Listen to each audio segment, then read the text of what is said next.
Bonjour, je suis Océane du compte Instagram slowclothingfr et je suis ravie de vous retrouver sur le podcast regroupant toute l'actualité créative de la semaine. Marre de scroller votre feed Instagram toutes les 2 minutes, de rater des informations, des concours, des challenges, je le fais pour vous ici. L'idée du podcast est d'avoir un condensé de l'actualité de la communauté couture et créative. Alors, que nous réserve cette semaine comme belle initiative ? Bonne écoute! Lundi 31 mai, c'était le dernier jour du Me Made May, le mouvement lancé par Zoé, une Anglaise du blog couture Sozo What Do You Know. Elle a lancé ce défi à sa communauté couture en 2010. L'idée est de partager chaque jour une tenue faite main. Ce défi a traversé les frontières et devient un rendez-vous annuel pour la communauté couture mondiale. C'est le bon moyen de découvrir de nouveaux comptes Instagram ou encore des patrons étrangers.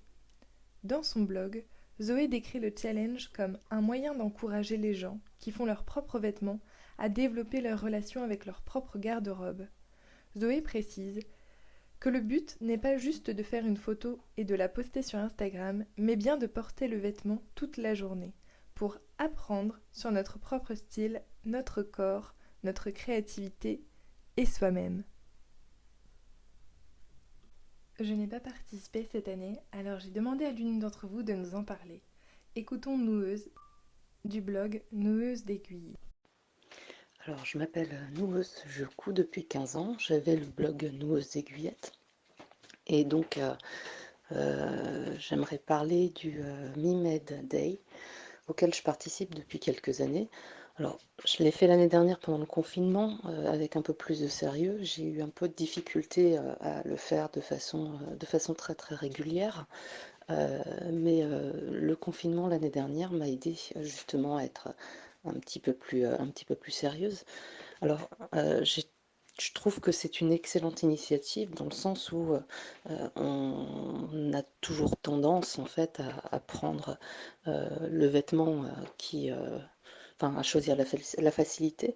Et avec le Mimet Day, on est dans une réflexion sur ce qu'on a cousu, sur ce avec quoi la pièce peut aller. Et ça va un petit peu plus loin, c'est qu'on finit par se rendre compte que finalement, il y a peut-être une réflexion à engager sur la façon de coudre, la quantité, sur les choix également. Et il y a également des aspects un petit peu négatifs, dans le sens où ça demande quand même une certaine discipline qu'on n'a pas toujours, même si prendre une photo par jour n'est pas non plus quelque chose de très engageant. Mais si on veut faire ça correctement et puis bien mettre en valeur quand même, c'est important puisqu'on a pris du temps pour les faire, ces cousettes. Il faut quand même avoir un minimum de temps à accorder pour faire quelque chose qui vaille le coup d'être posté en fait.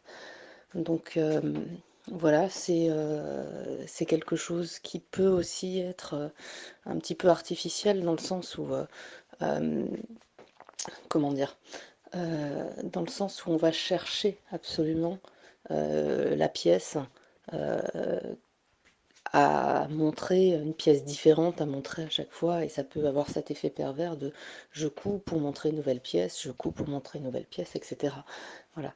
Mais ça peut aussi avoir un effet très positif, c'est-à-dire on va peut-être sortir aussi des pièces qu'on avait oubliées dans les placards et qu'on avait cousues.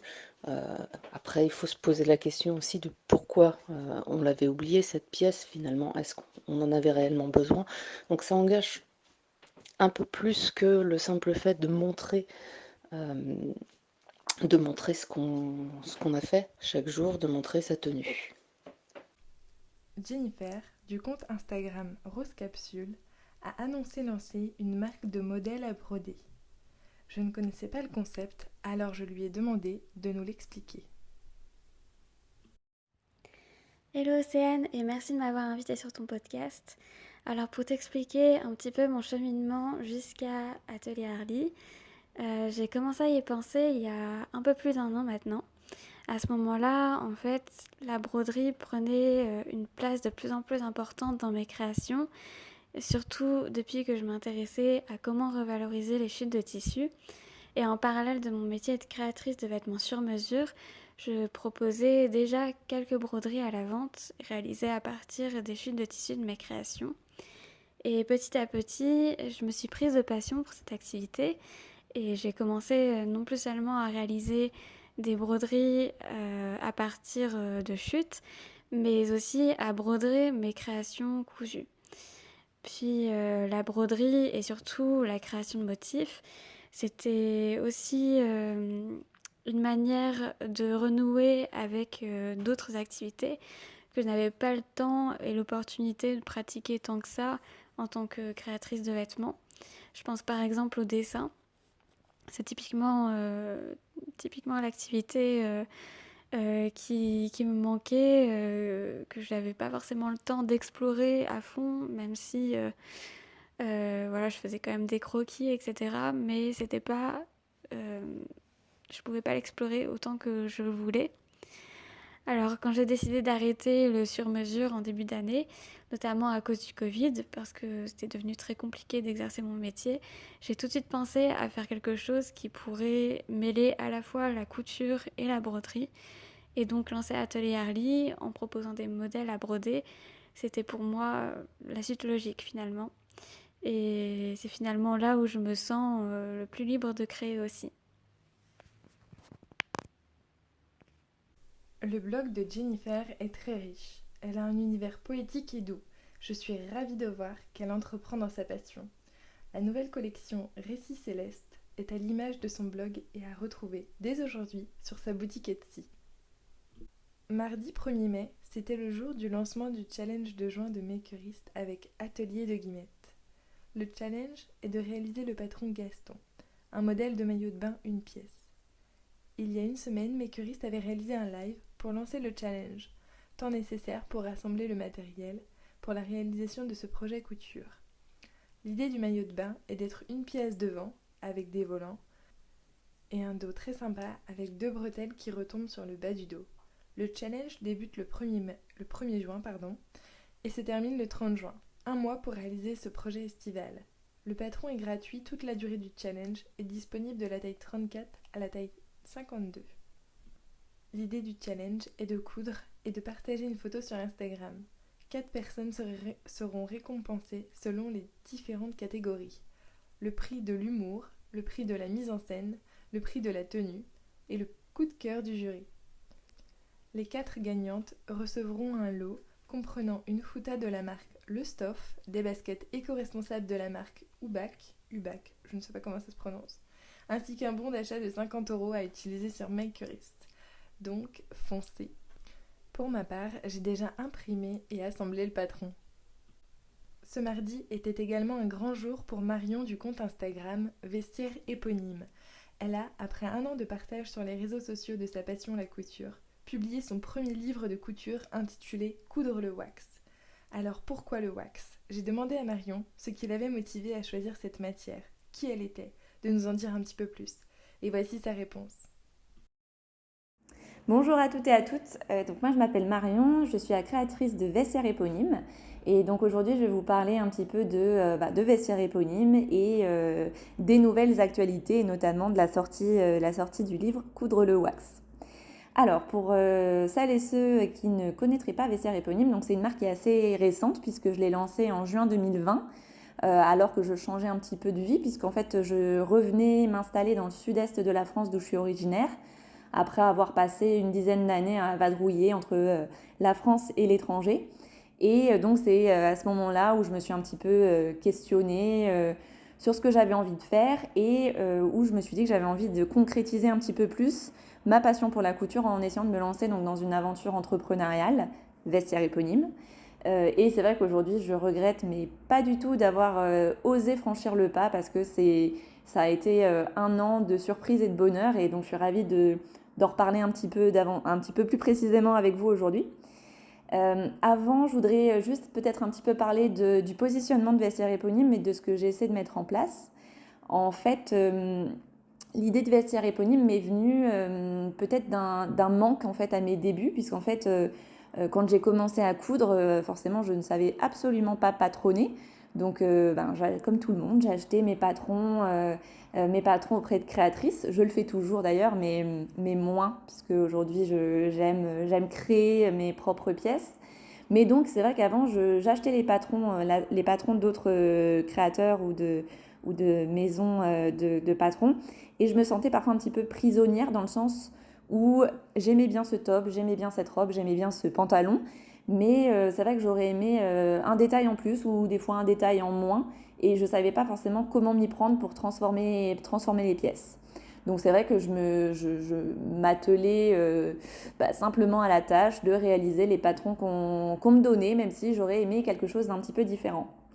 Et donc c'est pour ça qu'en fait, quand j'ai décidé de lancer Vestiaire Éponyme, j'ai voulu imaginer en fait des patrons qui soient systématiquement personnalisables et déclinables dans plusieurs versions.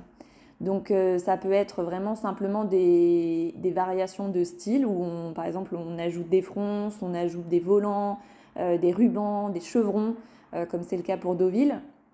Ou alors vraiment des transformations plus de fond, si je puis dire, où on va en fait transformer c'est pas le bon mot, j'allais dire l'ADN, mais c'est pas l'ADN justement, mais on va transformer une pièce, donc par exemple une jupe en short, un pantalon en jupe culotte ou un pull en robe. Donc par exemple, c'est le cas pour Bibiche. Bibiche, on peut très bien le travailler en jupe ou en short avec une ADN cette fois-ci commune dans les pièces. Idem pour Embrun qui vient récemment de sortir, on peut le travailler à la fois en t-shirt, en blouse manche longue, en pull, en robe d'été ou d'hiver, avec encore une fois plusieurs options de customisation, avec des insertions de fronces dans les emmanchures, dans l'encolure, en bas de jupe, etc. pour vraiment que chacun et chacune puisse s'approprier sa pièce et créer la pièce qui lui ressemble. C'est vraiment important de mettre le point là-dessus parce que c'est quand même un travail assez important dans la création des patrons parce que il faut effectivement, j'ai envie de pouvoir proposer des pièces, différents patrons, différentes pièces, mais tout en gardant quand même la lisibilité au niveau des patrons parce que donc effectivement je conserve une ADN commune dans les pièces, donc essayer de faire en sorte qu'un pull puisse être déclinable facilement en robe et que ça tombe bien. Idem pour une jupe qui se transforme en short, un pantalon drapé avec un pantalon plus droit. Donc c'est vraiment tout un travail de réflexion en amont qui est très important et qui fait aussi la différence, je pense, de Vestiaire Éponyme, de pouvoir vraiment capitaliser sur les patrons. Il y a plein d'autres choses que je pourrais dire aussi sur justement le côté gestion de ces patrons, mais bon, je ne sais pas si c'est vraiment le lieu et la place, et puis c'est pas forcément le fin fond de cette interview. C'est peut-être parler aussi un petit peu du livre, mais c'est vrai que j'aurais tellement de choses à dire sur Vestiaire Éponyme, mais un peu le côté aussi écologie ou en tout cas mode responsable, puisque les patrons, ça consomme aussi du papier, donc c'est aussi toute la gestion de comment essayer d'optimiser la création de pièces et de pièces différentes avec le moins de matière possible. Donc c'est un peu toute cette réflexion aussi que j'ai sur Vestiaire Éponyme, mais je m'égare peut-être un petit peu. Pour finir, je voudrais aussi dire que Vestiaire Éponyme, c'est le côté vraiment inclusif et de vouloir s'adresser à toutes. Donc ça passe par effectivement la déclinaison de plusieurs pièces à partir d'un même patron parce qu'on n'a pas forcément les mêmes goûts, les mêmes envies, etc. Mais ça passe aussi par le choix de la gamme de taille. J'essaie vraiment de proposer la gamme la plus large possible, donc du 34 au 56, parce que voilà, il n'y a pas qu'un seul type de personne, qu'une seule morphologie qui a le droit d'accéder, selon moi en tout cas, à une garde-robe qui lui correspond, une garde-robe à son image. Donc ça aussi c'est un sujet et c'est vrai que pour moi je voulais pas me cantonner à un petit panel de taille qu'on appellerait peut-être taille standard, mais voilà. Mais je voulais aussi peut-être parler un petit peu du nom Vestiaire Éponyme. C'est vrai que je laisse des choses forcément au hasard parce qu'il y a toujours du hasard dans chaque histoire, mais c'est vrai que je réfléchis énormément à chaque fois que je fais quelque chose, à chaque fois que j'appose un nom sur un patron ou quand il a été question de choisir un nom de marque. Et donc c'est vrai que Vestiaire éponyme a été le sujet d'une grande réflexion. Et c'est vrai que c'est un nom qui me parle énormément. Donc Vestiaire éponyme en soi, donc c'est le vestiaire du créateur. Et c'est vrai qu'en tant que tel, les deux mots vestiaire et éponyme ont une grande signification pour moi. Vestiaire, pour moi, donc c'est le lieu où on entasse ses vêtements, où on range pour nous toutes nos cousettes. Donc forcément, quand on fait de la couture, c'est important d'avoir un vestiaire où ranger tout ça. Mais c'est aussi le côté vestiaire équipe, vestiaire d'une équipe de sport par exemple, mais c'est vrai que c'est le côté communauté, de se dire que c'est le lieu où on se rassemble, où on peut faire le débrief de quelque chose, partager des informations comme pourrait le faire une équipe sportive. Et c'est le côté un peu, je trouve que dans la communauté couture, j'ai été assez stupéfaite, impressionnée positivement de l'émulation, la bienveillance qu'il peut y avoir, le partage. Et donc c'est un petit peu ça aussi le vestiaire de Vestiaire éponyme. Et éponyme, donc à côté, qui signifie donc littéralement, qui porte le nom de son créateur. Et c'est le côté de se dire que ce vestiaire, c'est le vôtre, c'est le nôtre. Moi, je crée les patrons, mais finalement, derrière, c'est vous et c'est mes clientes, entre guillemets, et toute la communauté couture qui s'approprie le patron et qui crée et qui fait vraiment vivre ce vestiaire. Donc voilà, c'est un petit peu ça, l'ADN et le positionnement de Vestiaire éponyme. À présent, peut-être qu'on peut donc parler un petit peu du sujet d'actualité, donc qui est la sortie du livre. Donc voilà, aujourd'hui, c'est vrai que je suis vraiment très fière d'avoir devant moi ce livre Coudre le wax, que j'ai pu réaliser donc en collaboration avec Marie-Claire et Mondial Tissu. Et c'est vrai que je réalise pas forcément. Si on m'avait dit il y a un an, Marion, tu sortiras un livre, et voilà, tu seras l'auteur de toutes ces belles choses, on va dire, j'y aurais certainement pas cru. Donc si on se penche un petit peu sur le livre, alors forcément on peut s'interroger de pourquoi le wax. Alors il faut savoir déjà que c'est un tissu que j'affectionne beaucoup par rapport donc à l'image et l'énergie qui dégage, les couleurs, c'est vraiment mon péché mignon. Donc au-delà du wax, j'aime vraiment les tissus colorés, les tissus fleuris. C'est en général quand je crée quelque chose, c'est toujours avec de la couleur. Des fois on me demande Marion, faudrait peut-être faire un petit modèle un peu plus sobre parce qu'encore une fois il faut parler à tout le monde et que tout le monde se projette. Mais moi la couleur c'est moi. Et il faut savoir aussi que pour la petite histoire, toutes mes cousettes, mes premières cousettes, mes premières coutures, je les ai réalisées en wax. En fait, c'était vraiment mon tissu un petit peu coup de cœur, que je trouvais que il sublimait un peu une pièce. J'ai commencé par faire des choses assez simples, des petites jupes toutes simples. Et c'est vrai qu'une petite jupe toute simple en wax avec un haut sobre, c'est de suite ça peut faire sensation. Donc c'était ce que j'aimais dans le wax. Et également, c'est un tissu qui est très facile à travailler, donc qui est parfait pour tous les niveaux, y compris les débutantes. Donc voilà, je trouve que c'est un tissu qui me parle. Et donc c'est vrai que quand le sujet est venu sur la table avec Marie-Claire qui avait envie de proposer un livre où on puisse avoir une garde-robe contemporaine et variée avec du wax, c'est aussi un sujet qui m'a parlé. Et je me suis dit, mais pourquoi pas essayer de relever ce défi. En tout cas, j'en ai l'envie. C'est quelque chose qui n'est pas opposé du tout à mon positionnement, puisqu'encore une fois, avec Vestiaire éponyme, j'ai vraiment la volonté de m'adresser à tout le monde et pas simplement un profil de personne ou un style de vêtements. Donc voilà, ça passait aussi par travailler le wax, ça en faisait complètement partie. Donc voilà, j'ai eu envie, je me suis positionnée sur ce projet et je dois avouer que j'en suis juste extrêmement contente. Et encore une fois, c'est un livre, donc Coudre le wax, mais ce qu'il y a de magique aussi avec la couture, c'est que là, je vous propose des modèles donc, qui sont forcément travaillables en wax, mais si on n'est pas un adepte du wax, ce que je peux également comprendre, rien ne vous empêche, encore une fois, de vous approprier les modèles et de les travailler avec des tissus plus classiques, plus sobres ou qui ne soient pas, en tout cas, pas du wax. Maintenant, si on rentrait un petit peu dans le vif du sujet de ce que contient le livre, Donc, comme on peut le voir sur la couverture, mais que vous n'avez peut-être pas sous les yeux, on y retrouve 20 vêtements et accessoires de mode. Voilà, 20 vêtements et accessoires de mode.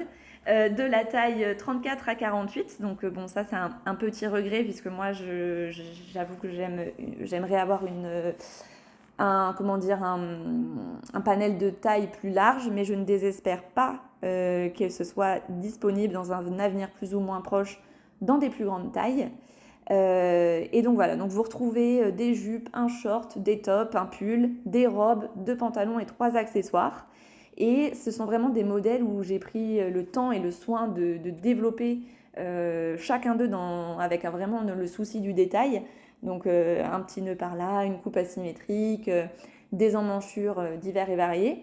Et voilà, ce sont vraiment pour moi tous des modèles qui ont une âme et du caractère parce que c'est vrai que parfois on a des livres, et j'en ai acheté des livres où il y avait pas mal de modèles, mais in fine on se retrouve avec des modèles qui sont assez basiques, assez simples dans leur réalisation et dans leur élaboration. Et c'est vrai que c'est quelque chose que je ne voulais pas, enfin si simple dans la réalisation oui, mais je voulais pas quelque chose qu'on peut retrouver sur internet ou qu'on pourrait faire en soi chez soi assez facilement. Donc c'est vraiment des modèles où j'ai essayé de me creuser la tête et je me suis régalée en tout cas à faire ça et à avoir des modèles avec du caractère, des looks assez assumés et des looks variés, donc pour que tout le monde puisse s'y retrouver aussi, des coupes qui peuvent être différentes parce que tout le monde n'aime pas forcément les vêtements super ajustés ou les jupes patineuses ou les robes patineuses ne vont pas à tout le monde. Donc voilà, il y a des choses, des vêtements ajustés, des vêtements larges, des vêtements cintrés, enfin, il y en a pour tous les goûts. Des décolletés, des non décolletés, des travails dans le dos différents pour que tout le monde puisse, je pense, trouver chaussures à son pied ou vêtements à son corps. Au niveau du contenu à l'intérieur, vous retrouverez des pas à pas extrêmement détaillés. C'est ça aussi un petit peu la marque de fabrique de Vestiaire Éponyme.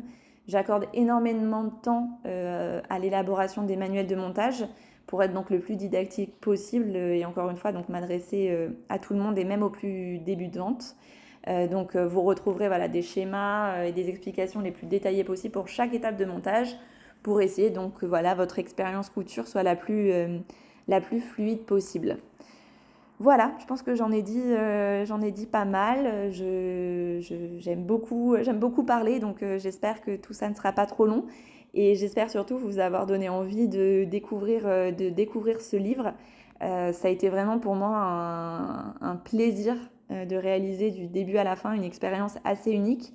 Et j'ai vraiment hâte d'avoir vos retours et j'espère sincèrement que vous prendrez autant de plaisir à faire et à réaliser ces modèles que j'ai pu en prendre à réaliser donc ce livre.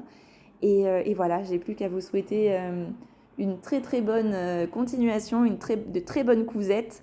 Et je vous dis à très vite pour de nouvelles aventures couture. On a pu voir que cette semaine a été bien chargée et que nous avons eu de très beaux projets et je suis ravie de pouvoir suivre ça sur Instagram et sur tous les réseaux sociaux. Je voulais remercier les 3 femmes qui ont bien voulu participer à mon podcast. Merci de m'avoir fait confiance. Comme c'était un premier épisode, je suis ravie de l'avoir fait avec vous. Je suis très fière de faire partie d'une communauté de femmes ambitieuses. Maintenant, je vous laisse aller voir en description toutes les informations concernant ces 3 femmes. Je vous dis à la semaine prochaine pour un prochain podcast. N'hésitez pas à me laisser vos impressions concernant ce premier épisode. Ça me fera très plaisir d'avoir vos retours. Et passez une bonne semaine.